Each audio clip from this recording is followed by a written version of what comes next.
Seja bem-vindo a mais um vídeo de resolução e a gente vai continuar resolvendo aqui o vestibulinho 2013, né? Resolvendo, fazendo a resolução, me embolei ali nas palavras.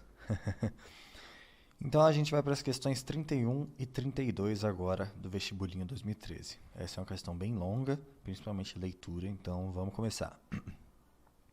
As órbitas dos satélites de comunicação são geoestacionárias e devem ser equatoriais, isso é, estar no plano da linha do equador terrestre. Como o nome sugere, um satélite geoestacionário, geoterra estacionário parado, deve acompanhar a rotação do planeta de forma a ficar sempre parado em relação ao ponto fixo na superfície da Terra. A figura 1 ilustra a ideia do campo de visão de um satélite geoestacionário, ou seja, mostra a região do planeta que o satélite é capaz de cobrir ou enxergar. Então aqui tem a figura número 1. E ele continua: o satélite envia sinais eletromagnéticos para a Terra e o que delimita a região coberta pelos sinais é o fato de o planeta ser esférico. Dessa forma, os sinais recebidos ou transmitidos entre o satélite e a Terra ficam confinados num cone cuja intersecção com a superfície da Terra determina a área de cobertura do satélite. É nessa região da superfície da Terra que podemos colocar antenas capazes de trocar sinais eletromagnéticos com o satélite. Então, aqui na figura 2 apresenta-se um modelo matemático simplificado da posição do satélite S em relação à Terra. Então, aqui é um modelo matemático dessa representação real, né? Aí na figura 2 temos, aí ele explica o que é cada coisa. Ponto S é o satélite, as semirretas ST1 e ST2 são tangentes à superfície da Terra nos pontos T1 e T2, o ponto C é o centro da Terra, o quadrilátero ST1-CT2 é uma figura plana, aqui, né, ST1-CT2. R é a medida do raio da Terra, Rzinho é a medida do raio da órbita do satélite S, e θ é a medida do ângulo SCT1. Então aqui ele falou muitas coisas, né, muitas palavras, às vezes um vocabulário meio difícil, mas a gente vai ver o que ele quer que a gente faça antes de surtar aqui, né? Para poder entender melhor o que está acontecendo. Então ele vem e fala: note que θ corresponde à latitude máxima que o sinal do satélite pode alcançar. Considerando os valores aproximados de 6.400 km para o raio da Terra e 42.000 km para o raio da órbita do satélite geoestacionário S, determina-se que o ângulo θ é de 81,2 graus. Então, esse cara aqui é de 81,2 graus. Conclusão: o satélite geoestacionário cobre uma região entre as latitudes 81,2 norte e 81,2 sul. Essa região não chega aos polos geográficos da Terra, né, que seriam bem aqui e aqui. Mas chega quase lá. E isso não é nenhum problema, porque ninguém aparentemente vai querer transmitir sinais de TV ou internet para ursos polares ou pinguins. Isso é verdade. Então agora vamos para a questão 31. De acordo com o texto, conclui-se que a medida do ângulo T1ST2 é... Então, qual é o ângulo T1ST2? Esse S está com um chapeuzinho, que é justamente o vértice que ele quer o ângulo, né? Então, o ângulo T1ST2 é esse ângulo aqui. Então, vamos dar uma olhadinha aqui, né? Vamos encarar como dois triângulos diferentes esse quadrilátero. O triângulo T1CS, a gente já sabe que ele tem 81,2 graus aqui. E tá vendo bem pequenininho aqui, ó, esse símbolo significa que esse vértice tem 90 graus. Então, a gente sabe que todo triângulo, a soma dos ângulos internos de um triângulo, tem que ser 180. Então, sabendo disso, a gente sabe que 180, que é a soma de todos os ângulos internos do triângulo, vai ser o 81,2 que a gente tem, mais o 90 graus, que está aqui desse carinha aqui, mais o nosso ângulo Szinho vértice ali, né, que a gente quer. Então, 180 é igual a 171,2 mais Szinho vértice. Então, se a gente passar esse 171,2 que está positivo para cá, negativo, a gente vai ficar com 180 graus, menos 171,2 graus. E isso dá para a gente que esse Szinho vértice é igual a 8,8 graus. Beleza, a gente já sabe quanto que tem esse Szinho vértice aqui de cima, né? Considerando um triângulo. Para saber quanto que é esse T1, S vértice, T2, a gente só multiplica por 2, né? Porque aqui embaixo a gente enxerga um triângulo igual a esse triângulo de cima. Então, esse mesmo ângulo que tem aqui na parte de cima também vai ter na parte de baixo. Então, isso daqui vai ser nada mais nada menos que 8,8 graus vezes 2. Então, o ângulo final vai ser de 17,6 graus. Então, se a gente olhar aqui nas respostas, a gente vai ver que o A é justamente o 8,8 graus, que é para pegar os desavisados aqui, né? Porque quando a gente encarou isso como um triângulo, a gente pegou metade do ângulo que ele queria que a gente pegasse. Então, quando a gente multiplica por 2, a gente obtém um ângulo completo, mas então toma cuidado porque ó, a A seria uma alternativa errada, mas é um valor que a gente chegou em algum momento. A alternativa aqui certa é a C. Vamos lá agora. Considerando uma estação receptora no ponto T1, a distância de T1 a S é em quilômetros aproximadamente. Então, ele quer que a gente descubra qual é a distância entre T1 e S aqui, né? Vamos lá, como é que a gente vai fazer isso? A gente, de novo, vai encarar isso daqui como um grande triângulo retângulo. Então, a gente tem o nosso grande triângulo retângulo, que não está tão reto assim, né? Mas a gente sabe que é um triângulo retângulo. Aqui, a gente tem o raio da Terra. E aqui, a gente tem o raio de órbita desse satélite. E se a gente reparar, a gente percebe que o Rzinho é a hipotenusa desse nosso triângulo retângulo, enquanto o Rzão é um dos catetos.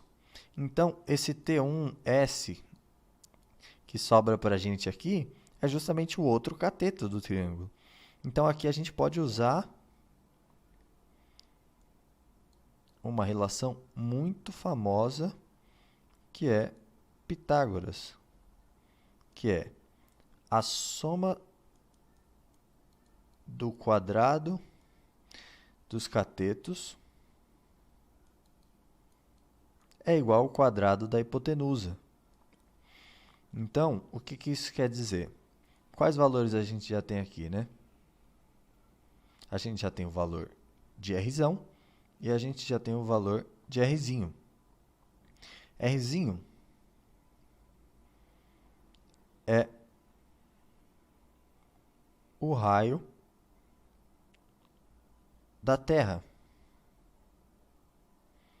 Na verdade, não. Rzinho é o raio da órbita do satélite geoestacionário S. E Rzão é o raio da Terra. Então, o Rzinho equivale a 42.000 quilômetros. O T1S é o que a gente quer descobrir. E o Rzão equivale a 6.400 quilômetros. Então, vamos lá. A gente precisa isolar esse cara desse lado, então a gente vai passar os 6.400 para o outro lado, subtraindo. Menos 6.400 ao quadrado igual a T1S quadrado. Beleza. Mas perceba que essa conta vai ser bem difícil de fazer, né? Porque a gente agora vai passar esse quadrado aqui como uma raiz do outro lado, né? A gente vai tirar a raiz dos dois lados e a gente vai ficar com 42.000 quadrado menos 6.400 quadrado, tudo na raiz, igual T1S. Beleza. E como é que a gente vai fazer isso? Tem um jeito que eu uso para simplificar, que é, a gente pode encarar o 42.000 como 420 vezes 100. Por quê? Porque a gente pode encarar também os 6.400 como 64 vezes 100. Tudo ao quadrado, tudo na raiz. É igual T1S. Então, 420 vezes 100 dá 42.000, 64 vezes 100 dá 6.400. Só que isso vai facilitar a nossa vida, por quê? Porque a gente pode tirar esse 100 daqui de dentro, né, que vai ficar ao quadrado, e esse 100 daqui de dentro, que também vai ficar ao quadrado. E aí a gente vai ter 420 ao quadrado menos 64 ao quadrado. Tudo isso multiplicando 100 ao quadrado. Tudo isso na raiz igual T1S. Então, agora o que a gente vai fazer? A gente vai achar esses quadrados aqui, né? Então, vamos começar pelo quadrado do 420, que é 420 vezes 420. A gente vai ter 0 vezes 0 dá 0, 0 vezes 2 dá 0, 0 vezes 4 dá 0, sem muitas novidades, né? Coloca o maisinho na de baixo e continua. 2 vezes 0 dá 0, 2 vezes 2 dá 4, 2 vezes 4 dá 8. Agora coloca 2 maisinhos. 4 vezes 0 dá 0, 4 vezes 2 dá 8 e 4 vezes 4 dá 16. Então, a gente tem aqui 0 mais nada dá 0, 0 mais nada dá 0, 0 mais 4 mais 0 dá 4, 8 mais 8 dá 16, então põe o 6 e vai 1, 1 mais 6 dá 7, e aqui o 1 só desce. Legal, deu 176.000, então já vou colocar aqui, ó, 176.400. Menos quem? Menos o quadrado de 64. Então, vamos achar o quadrado de 64. 64 vezes 64. 4 vezes 4, 16. Põe o 6 e vai 1. 4 vezes 6, 24. Mais 1, 25. Põe o maisinho. 6 vezes 4, 24. Põe o 4 e vai 2. 6 vezes 6, 36. Mais 2, 38. Então, 6 com nada dá 6. 5 com 4 dá 9. 2 com 8 dá 10. Então, põe o 0 e vai 1. 1 com 3 dá 4. Então, isso daqui deu 4.096. Tudo isso vezes 100 ao quadrado dentro da raiz, que dá T1 de S. Então, beleza. Continuando aqui, a gente vai ter, então, agora, que fazer essa subtração aqui, né? 176.400 menos 4.096. Então, vamos lá. 176.400 menos 4.096. Então, aqui a gente vai ter que lembrar das regrinhas, né? 0 menos 6 não dá, porque 0 é menor que 6. Então, a gente vai emprestar 1 do lado. Só que do lado também é 0. Então, a gente vai emprestar 1 do lado, e esse vira 3. E esse daqui vira 10. Só que a gente vai ter que emprestar 1 dele agora. Então, ele vira 9. Para esse cara aqui virar 10. Então, estou apagando só para escrever ele melhor aqui. Então, ficou 10 menos 6, 4. 9 menos 9 dá 0. 3 menos 0 dá 3. 6 menos 4 dá 2. 7 desce e o 1 desce. Então, olha só que interessante, galera. A gente chegou em 172.304, certo? Então, a gente vai fazer o seguinte. A gente vai colocar esse valor aqui, 172.304 vezes 100 ao quadrado, tudo na raiz, igual T1 de S. Só que lembrem agora dessa regrinha aqui, que eu tenho um número multiplicando outro número e ambos estão numa raiz. Então, eu posso tirar a raiz deles de maneira individual e multiplicar as raízes por fora. Então, eu tenho aqui que a raiz disso daqui multiplica a raiz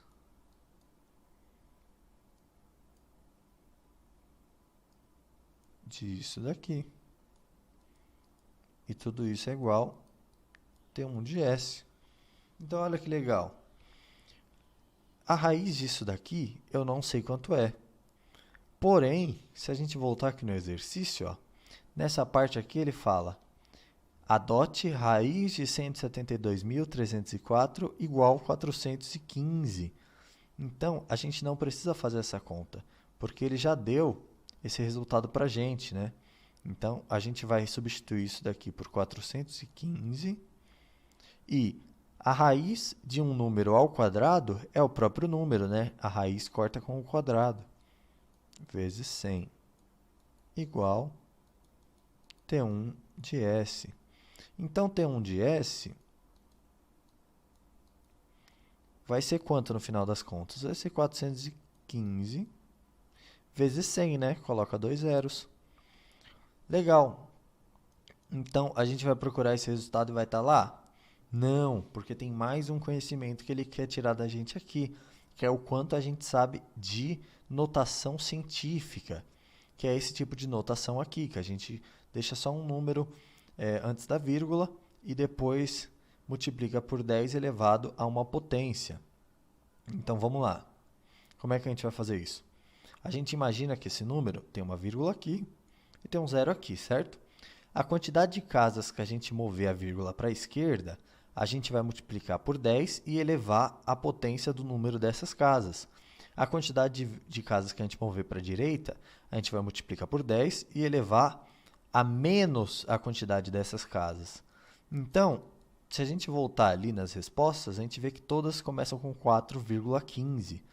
Então, para a gente chegar em 4,15 aqui, a gente tem que mover a vírgula 1, 2, 3, 4 vezes para a esquerda. Então, vai ficar 4,15 vezes 10 elevado à quarta potência. E agora sim a gente chegou no resultado. E esse resultado é AD. Então, galera, percebam aqui, ó. Vocês vão perceber um negócio. Aqui em cima, quando a gente estava nessa parte aqui, a gente poderia ter feito o quadrado desse número gigantesco, o quadrado desse número gigantesco e a subtração.